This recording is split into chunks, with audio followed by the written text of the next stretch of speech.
Hafiz and Tiro, welcome to Marianas Press. We are so grateful to have the Governor, Arnold Palacios, and Lieutenant Governor David Apatang join us for this special interview. Governor, Lieutenant Governor, thank you so much for joining us. Thank you. Thank you for this opportunity, Tomas. Thank you, Tomas. Good morning.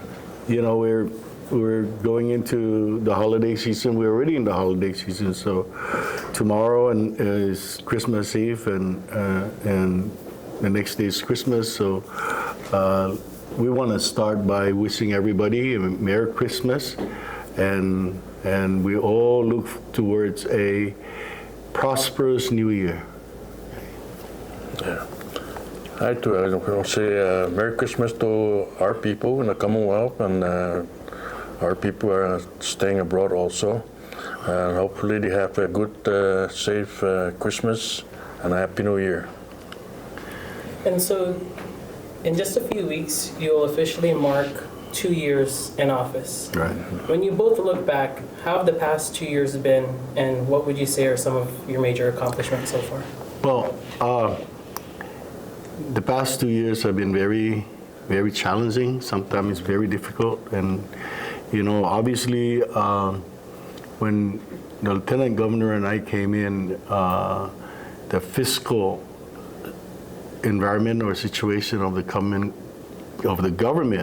was very chaotic, and we needed to take some action to stabilize our finances.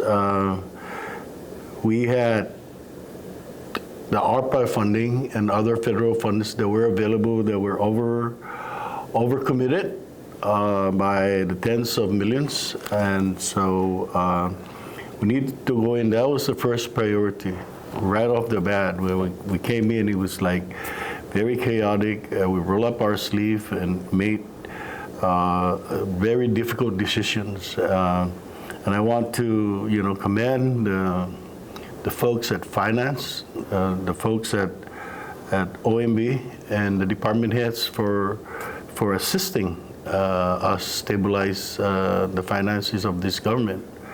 That was the most challenging part.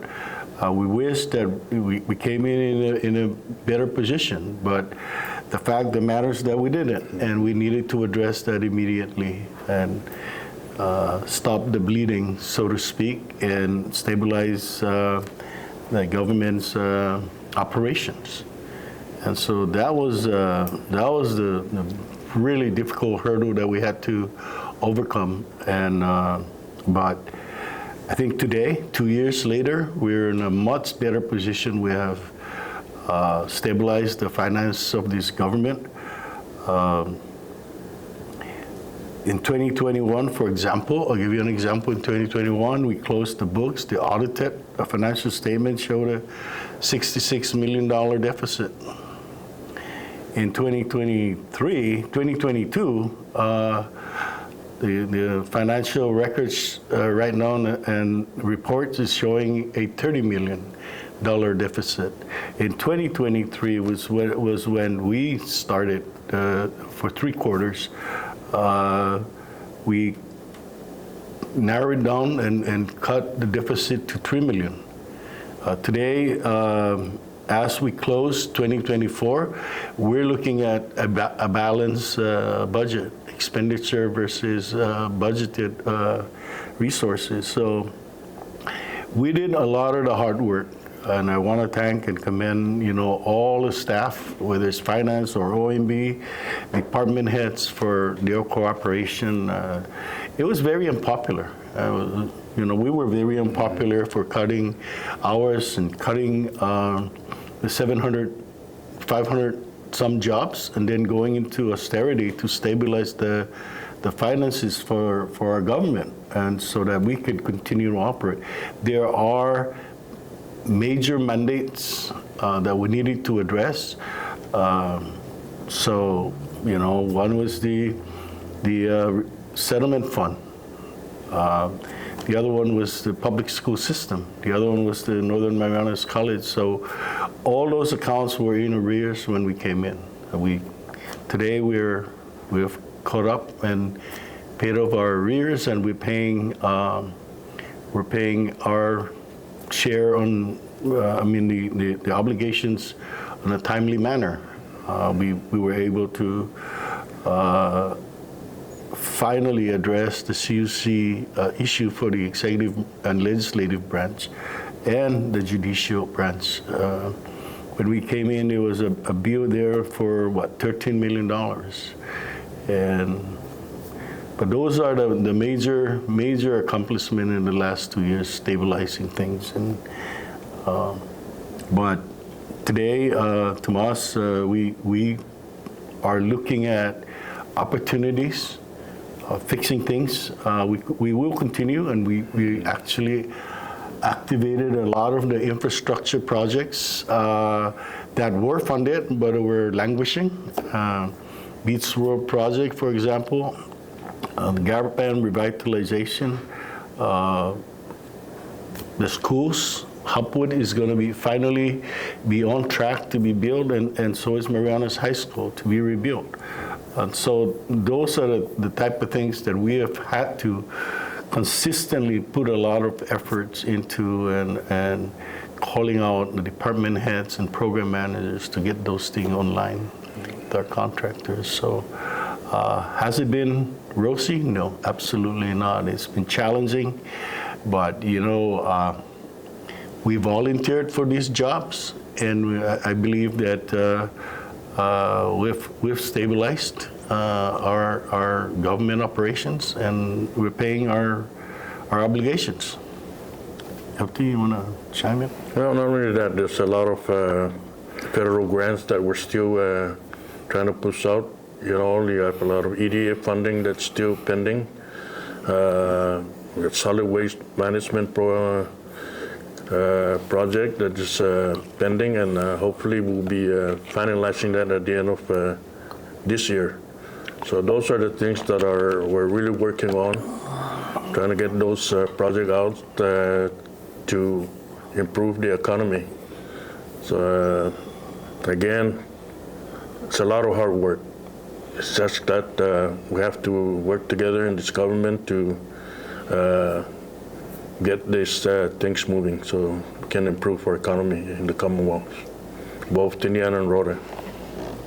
And Governor, would you say that our CNMI residents are better off now than they were 2 years ago? Yes, they are. 2 years ago was an artificial economy. It was just the ARPA was just flowing out. But unfortunately, we didn't plan for the future 2 years ago, and we could have held on to some of those ARPA funds or other resources that we had. But I believe we're in a better position now going forward. Albeit, we made a painful, hard decision in order to stabilize the government.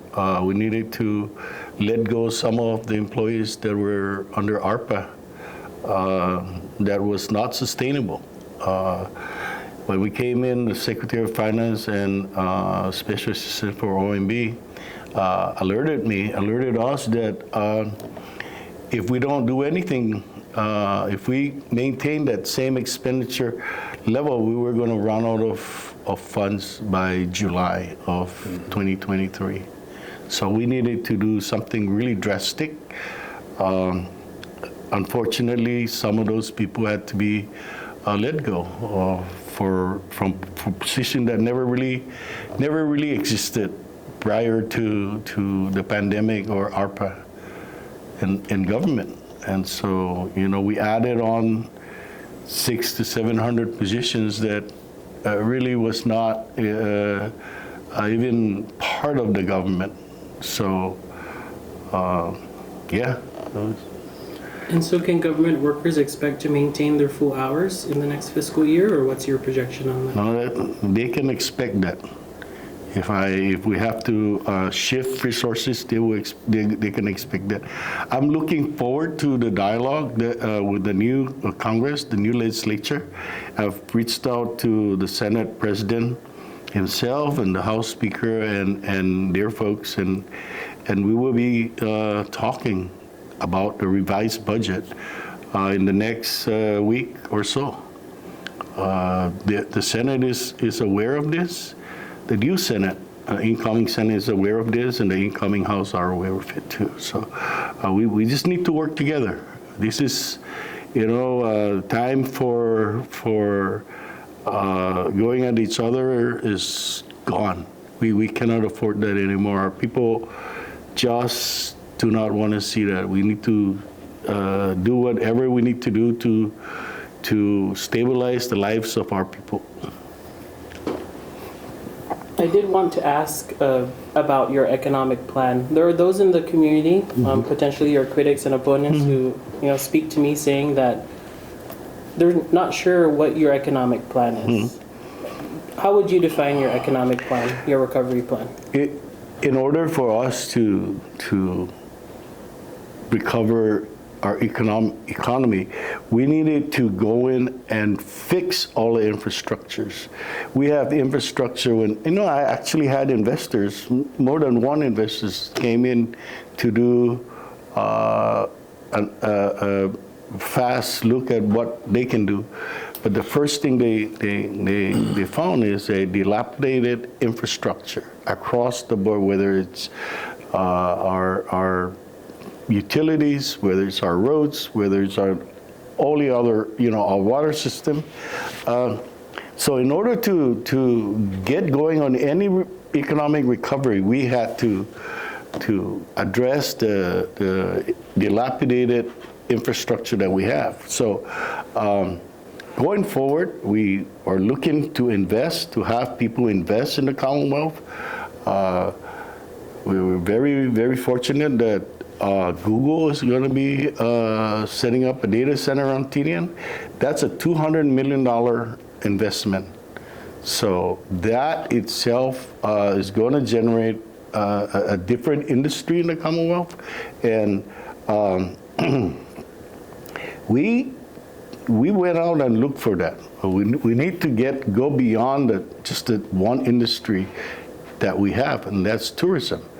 So whether it's broadband or fiber optics, or construction, military.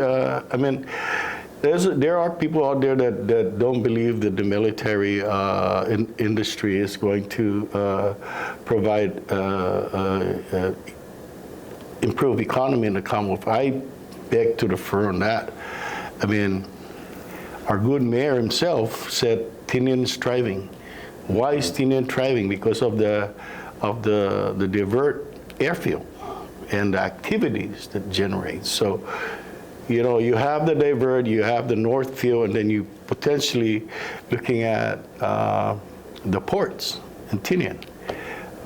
Secondly, we've had the opportunity and we're successful to get funding to begin to address CUC, our ports, our airports, and our seaports in the Commonwealth. So we're going through a major master planning, whether it's short-term and long-term, for economic recovery. We've been on one industry economy for the longest time, and we need to start changing that paradigm. And we're confident that moving forward we will have different pockets or buckets of economic activities. And of course, we gotta continue to put a lot of efforts into improving the tourism economy, right? Okay. And not only that, we are actually asking our departments and all that, especially zoning, to start going out and start working on those blighted issues, in the community.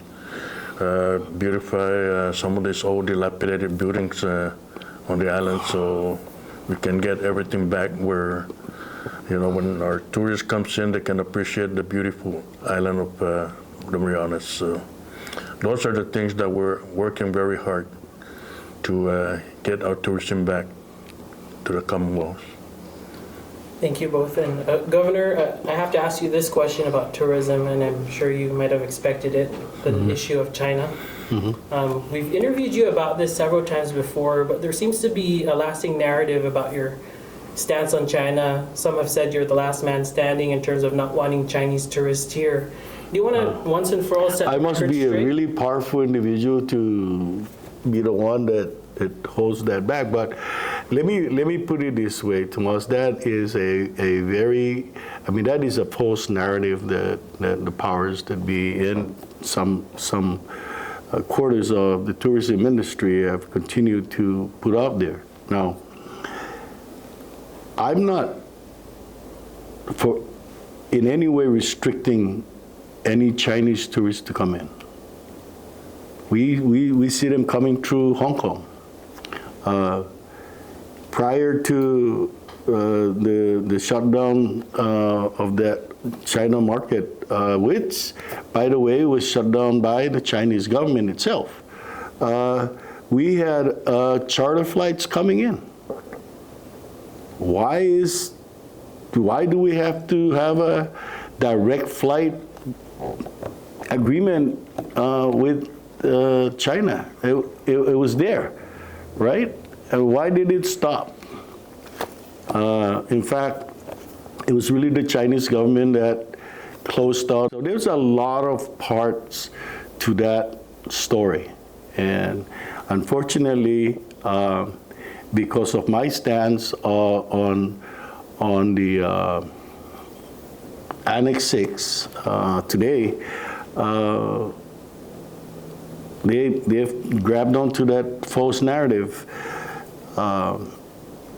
It was not a decision that I made instantaneously. It was something that I really thought about and looked at the environment that we're in. The environment that we're in is, even if we have that today, it is very tenuous because of the environment that we're in, the geopolitical situation. That's a reality that's there. Pre-pandemic, that reality wasn't there. That situation wasn't there. It's just blossomed in during the pandemic. Do we wish that everything is peaceful and that our U.S. government and China government are getting along? Yes, we do. But Governor, what's your response to those who say our economy has sunk? Why not try every shot we can? Why not send a letter and support Annex 6 to the federal government? Is that something you've completely ruled out?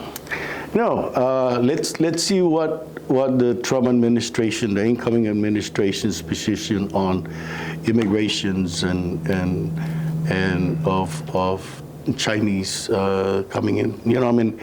The fact that we had in the last 2 weeks another 7 Chinese going to Guam, landing on Retidian and climbing out the cliff, the Marine base didn't help, and that continues. So there's a lot of worry, not just from our part, but from their part. Why should we ask something like that when we know that thing could change immediately at any time?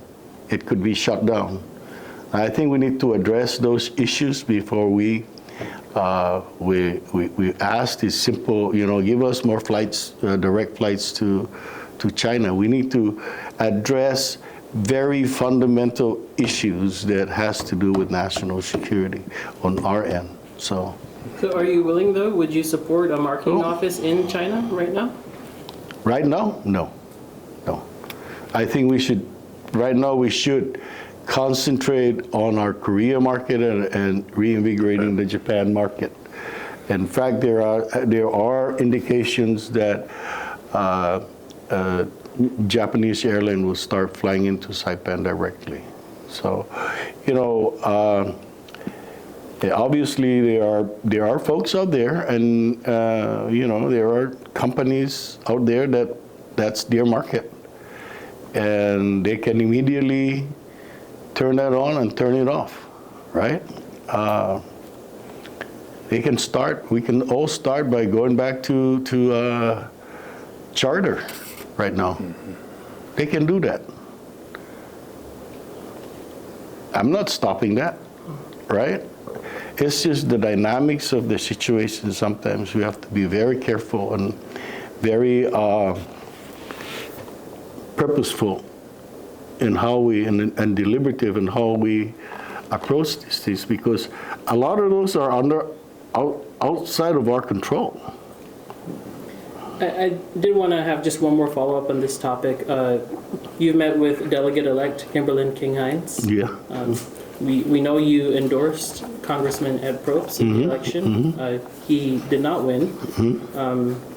And some are saying that the CNMI is now going to have a fragmented voice in Washington because of your messaging and her campaign that she ran on, which she said was a mandate and something that she will fight for. So how do we reconcile that, the CNMI's voice in Washington? You already alluded to waiting to see what the Trump administration has to say. Well, that's exactly what I mean. I mean, she can go and advocate, but how far is that going to get? She needs to also, our delegate needs to also get her footing in the national level and see where that's coming from, right? And what's the environment, what's the situation there?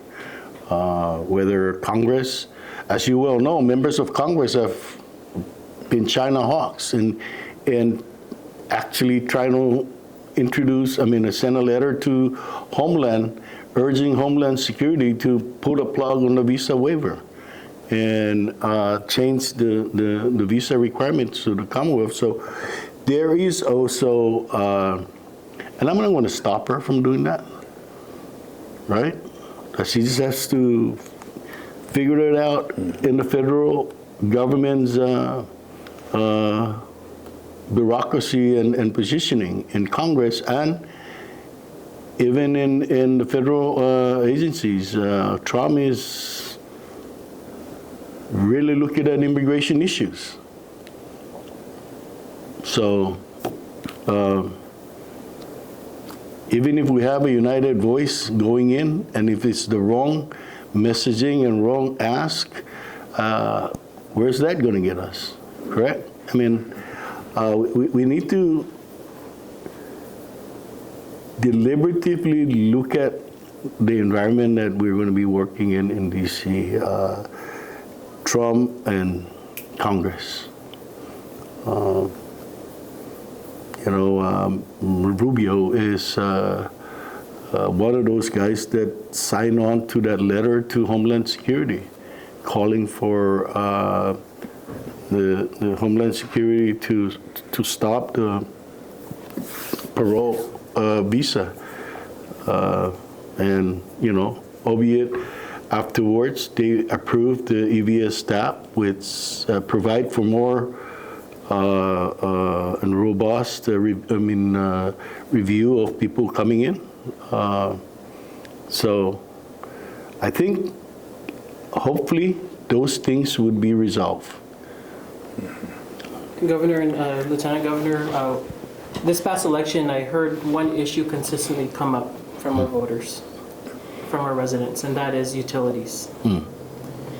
What's your message to the community about utilities? I know there's the PUC, there's the CUC, and they have their own processes, but as the governor yourself, I mean, what do you have to say for people who are looking for? It's very, very unaffordable. I mean, it's very expensive. So we're pushing for CUC to take a look at the infrastructures that we have. We have a very 40-year inefficient power plant down in Lower Base. The same was just with Rhoda, right? So I've even asked the board of directors of CUC to fast track.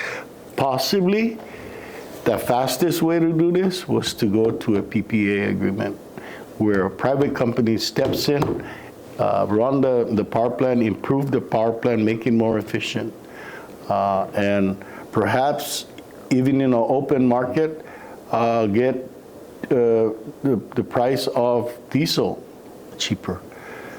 So Guam did that. Their system collapsed 20 years ago. And immediately, in order to address that, they put out an agreement with several private companies to run their power plant systems. That's where it's at. And I'm very hopeful with the renewables also, and integrate that into the system. The cost of energy to our people is going to decrease. So that's all in the process right now. Of course, I have to be very, very careful because CUC is an autonomous agency and they have their own board. But I think we're going to make some strides to do that right away. What will it cost? We gave CUC, I think, maybe $7 or $8 million of ARPA to subsidize our people for, I think, a month or two. But the government just does not have that money right now, and so we need to work with CUC faster with deliberate purpose of lowering the rates. LT, did you want to add anything on that issue with utilities? Well, just like the governor said, we've been discussing that issue about privatizing power plant, and of course, the issues on Rhoda. Those are the things that we're looking at, and hopefully we can do that in the near future.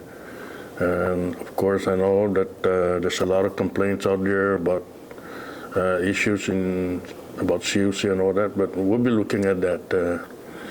I know that the governor will be calling in the board, and we'll sit down and discuss some of those complaints that has been going on. One of the things that we've asked CUC, even the executive directors, what is it that you can do right now to decrease that? Unfortunately, whenever they change rates, it has to go to CPUC. And so that's another process. They're looking at what is the right rate. And there's supposedly a study, and CPUC has to go through that process also by law. They're mandated to go through a certain process in reviewing whatever rate changes are to be made, whether it's upward or downward. But from our part, we've looked at and we've sourced about $4 million to help CUC get those master plans, long-term and short-term master plans, so that we can access resources to help with those power plants, equipment for Rhoda and Tinian and Saipan. Go back to the economy. One of the analytics that went into deciding where the fiber optic was going to be landed was the power, the capacity and stability of the power system, power generation. And obviously, Tinian is an overcapacity, and that's why it's going to be landing in Tinian, and the data center is going to be in Tinian. Had we had capacity for Rhoda and stable, would have been a possibilities. But even Saipan is really not as stable as the investors would like it to be. I know we just have about 10 or 15 minutes left. No problem. So I wanted to move on to another topic, which is about your cabinet and the staff that you've put together. Mm-hmm. There have been notably, resignations. Mm-hmm. You look at early on commerce, CPA just had a resignation. Mm-hmm. DPS. Mm-hmm. What is your approach to hiring and firing? Well, I look at the individual, their personality, their qualification, and their personal, how do you say it, the temperament. We've had the CPA was in a fortunate situation. I went to a couple of their meetings, and they don't seem to have been getting along. Hopeful that things will stabilize already over there. The executive director was the former chairman's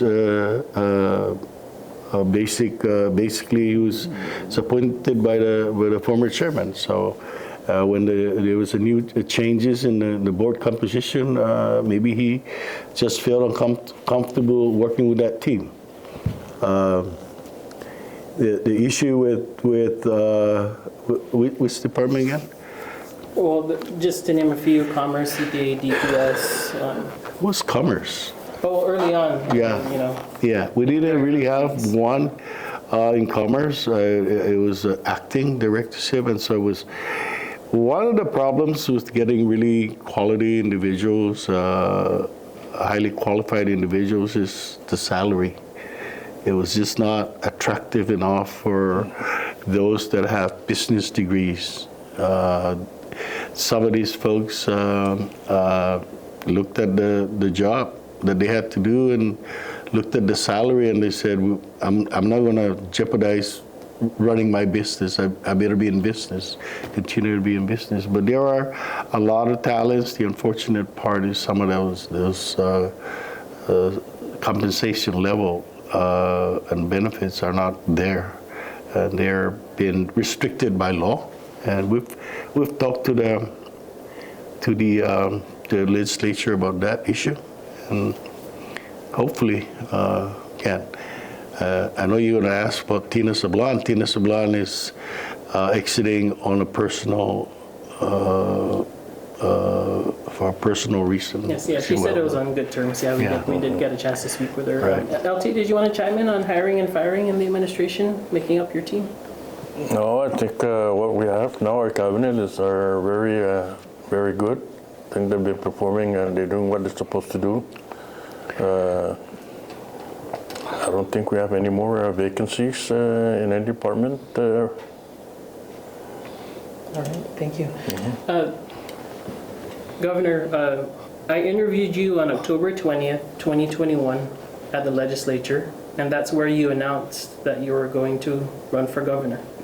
No, it's down at the... You told me that you were going to announce the next day. Okay. But that was an on-the-record interview. Okay. You posted it online. Yeah, You said that you and the LT are going to announce the next day. Okay. And this is a direct quote from you. You said, quote, "There is a crisis of confidence in our government today. Mm-hmm. There is no question about that. There is a crisis of trust in our leaders today." Mm-hmm. Your slogan for running was also rebuilding trust. Mm-hmm. Do you think you've done that? I think for the most part we have. The LTN are not being indicted. We're not being taken to the legislature for impeachment. And we will not do anything to jeopardize our reputation and our credibility and our trust in the people. Yes, we have, basically, for the most part. There are those that are going to continue to throw things at us, but we've come to accept that no matter what you do, no matter what good you do, you're going to have critics left and right. So our position is to continue to improve the lives of our people. There are those that wanted positions in our administration, but they wanted positions that they're not qualified for. And I've reached out, I've opened up, and we've reached out to Republican individuals that are in our cabinet Democrats that are in our cabinets and independents that are in our cabinets. So we have a very wide-ranging individuals that we believe are qualified to be cabinet members or program managers.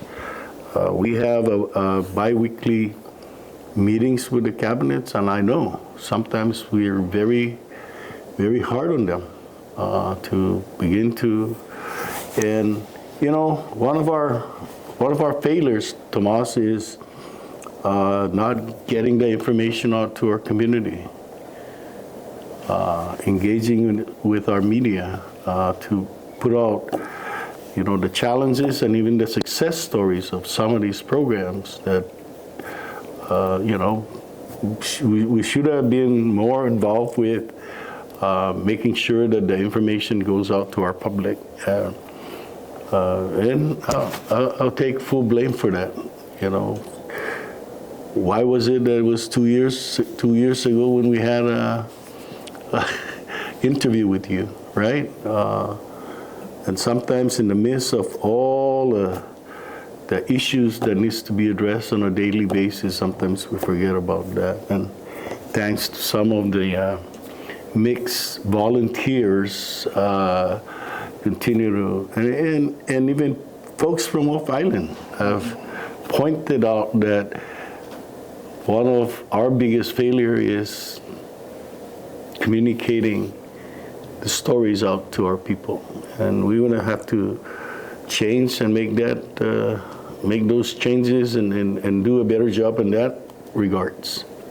So, what do I see in the future? I see a very improved economy.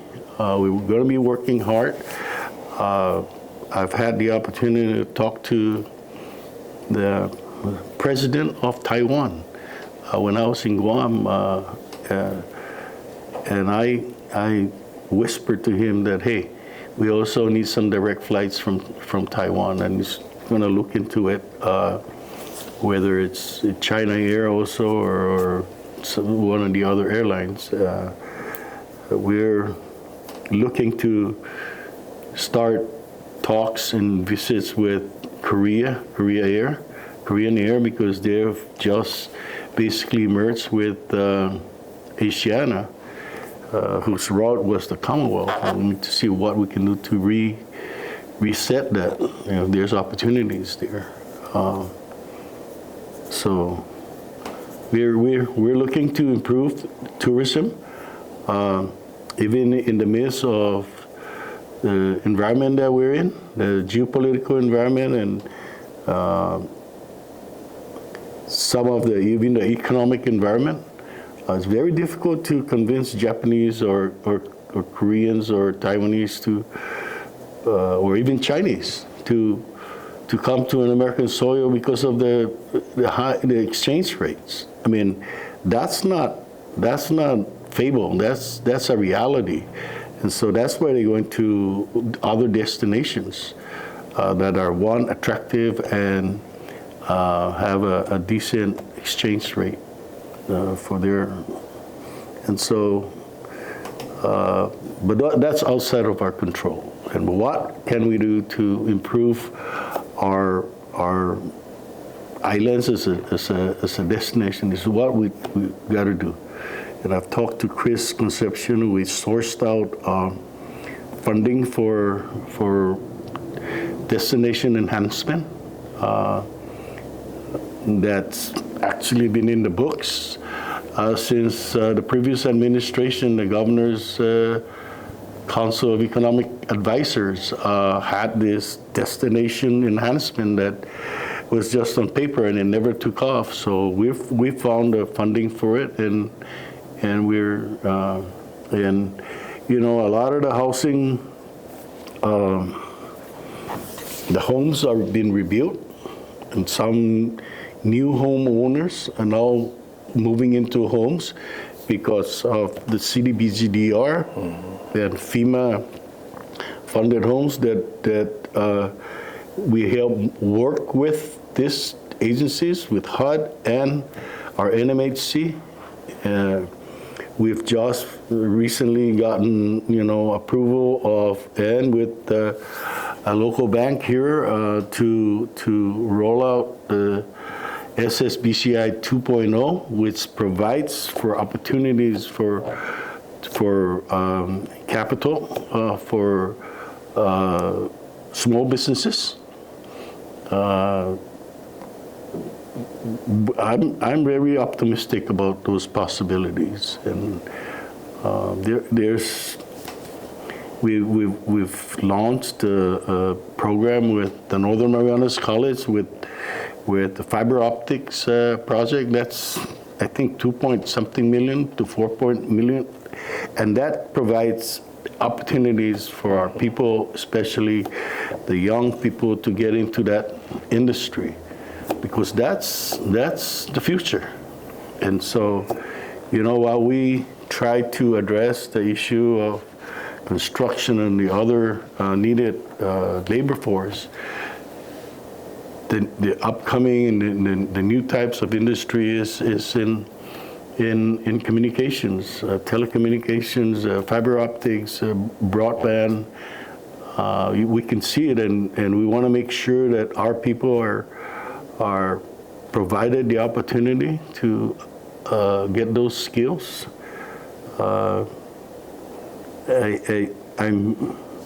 I'm very, very impressed with the program that was set up, so to incentivize young people to go to college and get trained and right out the door start with a new job, because those projects are going to be coming. We have 2 or 3 providers, communications providers, that have submitted their proposals to the $81 million broadband funding. That's going to be coming fairly soon. That's a big industry in and of itself.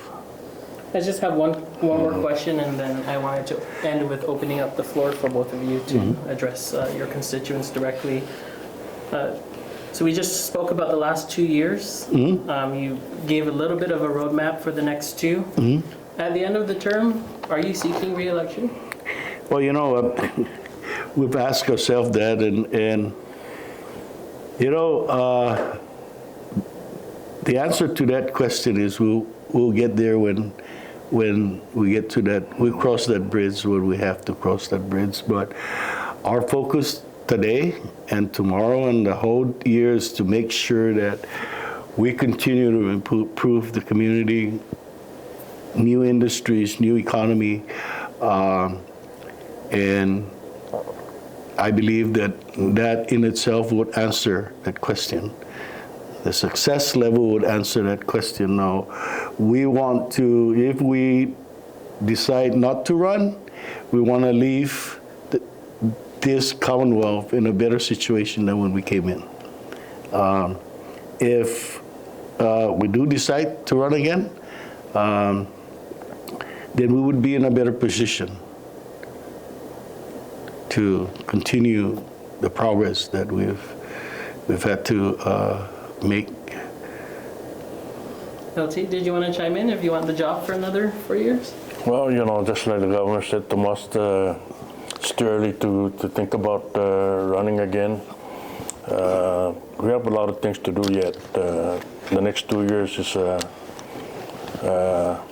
something that we need to take a look at and make sure that we get our economy going, the way we want it to be. So when we leave this administration, we leave it in good hands to whoever's coming in. All right, thank you both. I wanted to just open the floor. Anything you want the community to know as they celebrate Christmas and the New Year? Well, obviously, we already, wish them Merry Christmas, but again, I want to just wish everybody a Merry Christmas. Please stay safe. There are a lot of things and a lot of successes. Unfortunately, again, I'll get back to that. We just haven't had the time. Sometimes we get so bogged down in doing the day-to-day, addressing issues after issues, whether it's a retirement fund or whether it's the ARPA funds or whether it's the austerity. Dave and I have had a very challenging 2 years, and we look forward to a brighter 2 years. I think we've put together some key areas, and so to all the people, we look forward to a brighter 2 years. And despite what some of our friends out there that continues to be negative, Dave and I will continue to be positive, to work for the Commonwealth. LT, anything in Yeah, closing? thank you, Tomas. I also want to say Merry Christmas and Happy New Year to our people here in the Commonwealth and also those that are residing abroad. Like the governor said, this has been a challenging 2 years. The past 2 years. Although we're looking forward to the next 2 years, we're going to continue to work as hard as we did the last 2 years to get our economy going and get our livelihood back for our people here in the Commonwealth. So bear with us. We're getting there. All right, thank you both so much, Governor, Lieutenant Governor, and thank you for joining us. This is Marianas Press. You can get the latest stories at marianaspress.com.